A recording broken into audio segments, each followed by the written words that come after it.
أيضا عائشة رضي الله عنها كانت كما نقل ابن القيم ونقله أبو داود بسند صحيح أنها كانت، لعلنا نقرأه نصا حتى لا لاحظ، يقول قال ابن القيم: فبذلك كانت عائشة رضي الله عنها تأمر بنات إخوتها وبنات أخواتها أن يرضعن من أحبت عائشة رضي الله عنها أن يراها ويدخل عليها وإن كان كبيرا 5 رضعات ثم يدخل عليها. لاحظ، حديث رواه أبو داود بسند صحيح، حديث رواه أبو داود بسند صحيح.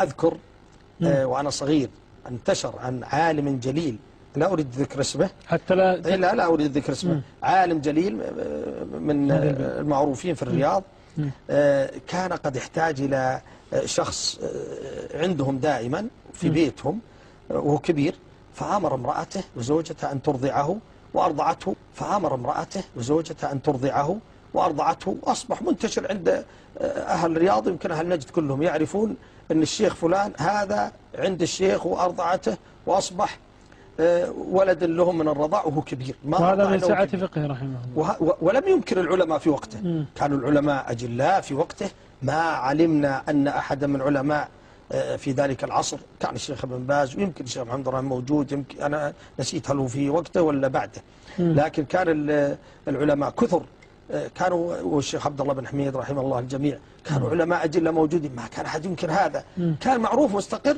لكن اليوم الناس ضعف عندهم العلم، والإشكال الكبير وقل الجهل أن يتحدث فيها من ليس بفقيه. لا، وإذا جاءت مسألة علمية موجودة، طيب كونك ما تعرف المسألة الآن في الكتب موجودة، ليش نحرق الكتب؟ لماذا تنكرها وأنت تعرف؟ ما دام موجودة في الكتب. وبعدين الرسول صلى الله عليه وسلم هذا على خطر، الذي ينكر هذا ويتعرض للعلماء بالترقيص وبالسخرية ويسخر من فتوى النبي صلى الله عليه وسلم في قصة سالم، هذا على خطر عظيم في دينه وفي عقيدته. كيف تسخر من الرسول صلى الله عليه وسلم يوم أفتى امرأة أبي حذيفة بإرضاع سالم؟